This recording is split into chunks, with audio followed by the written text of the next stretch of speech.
Okay, good morning. Jeff Light here with our daily look behind the news from the Union-Tribune newsroom. This morning we're speaking with environment reporter Joshua Emerson Smith. Joshua, environment and transportation, I guess, are really your beats because that's what we're talking about today. You spent some time looking under the numbers of Tuesday's primaries, and had some insights about the role of the gas tax and the recall around that on the Republican side. What did you find? Well, it was pretty straightforward. You know, a bunch of politicians who jumped on board with the gas tax over the last couple of months and made it one of their central issues did well. You know, the anti-gas tax. Yes, I'm sorry. Yes, the gas tax repeal that we're going to see on the November ballot. So there's this referendum on the new gas tax, which Governor Jerry Brown pushed through the legislature last year. Needed a 2/3 vote, and they pulled out all the stops to get this thing squeaked by, right? So this is the extra 12 cents at the pump that people are seeing, 20 cents on diesel, increase in registration fees, should bring in about $5.4 billion a year for public transportation and roads. Right. So it's interesting because I think these are two big political topics.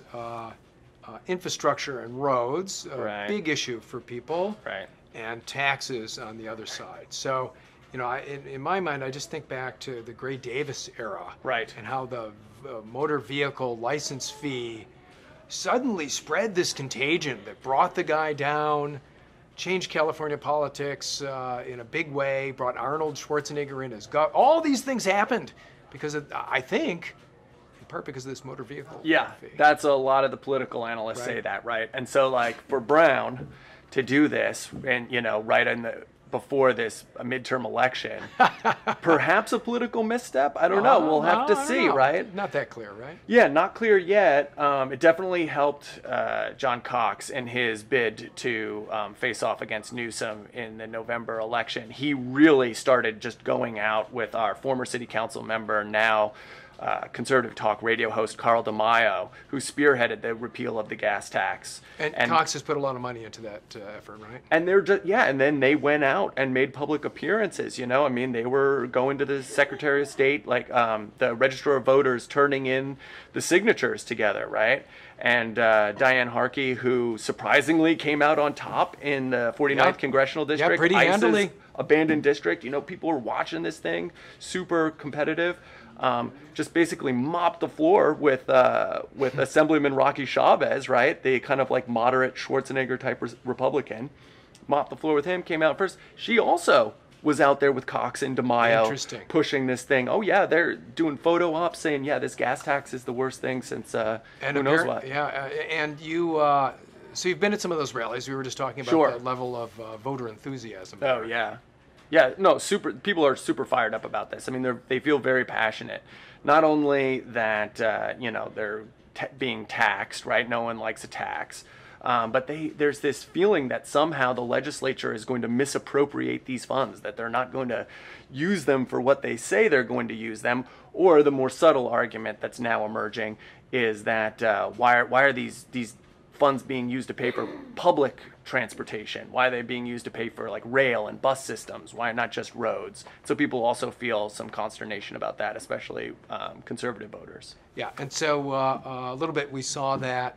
I think the summary line I saw in your story was that like this thread was a successful storyline on the Republican side. At a time when there, you know, are a lot of arrows pointing in different directions coming into this primary on how Republicans would do, whether the enthusiasm would be there in the Republican base. You know, we saw office holders just bailing out and retiring. Yeah, that's true. And yet, I just took a quick glimpse at the ledger yesterday, and it seemed like the total Republican vote in the gubernatorial race was about the same as it was 4 years ago, right? So like no lack of enthusiasm, I guess. Yeah, I mean, that's a good point, right? Like, no one thinks that like John Cox is going to beat Newsom in the November election. I mean, maybe some people do, but it would be a long shot, right?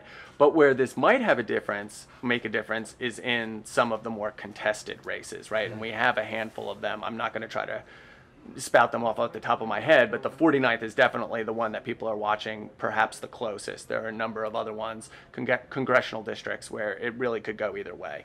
And so these kind of issues may kind of give Republicans a little bit of an edge. It's going to be super interesting to watch, right? So and don't forget, the main example of this was Josh Newman, right? The Fullerton Democrat, right? Who basically edged out his Republican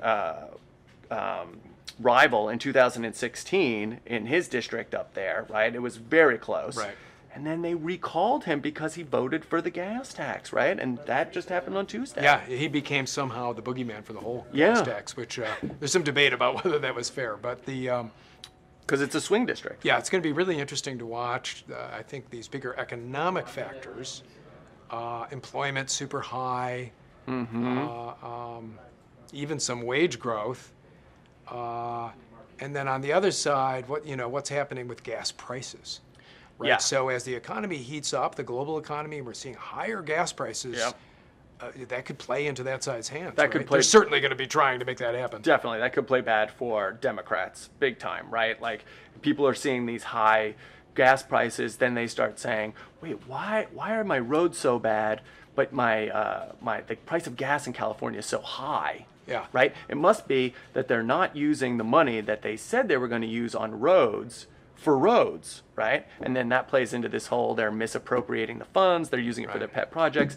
In reality, our gas is very high in California because we have a lot of environmental regulations. Right. Well, there's a whole mystery. There's some mystery about the high gas tax prices. There is a little get back bit, to that. yes. But let's talk for a minute about the other side, the infrastructure need, and what would happen if the gas tax is repealed, because you've looked at this already. Right. And so the governor's put together this like huge coalition to combat the repeal, right?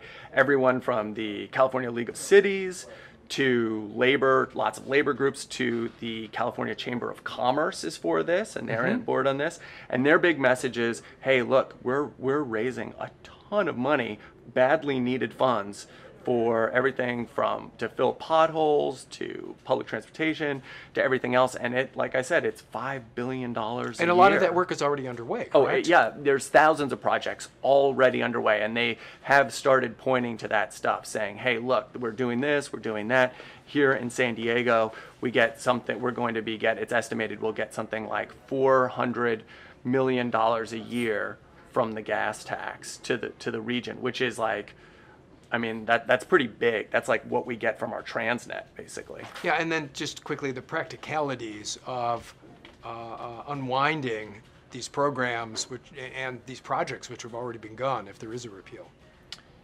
Yeah, I mean, it would just grind things it would really slow things down. Like here in San Diego, for example, we have a lot of projects that now we're hoping to fast track, like the HOV lanes on I-5, the I-5 expansion, right? Like we're thinking that like we may actually we may push that project forward, speed it up considerably.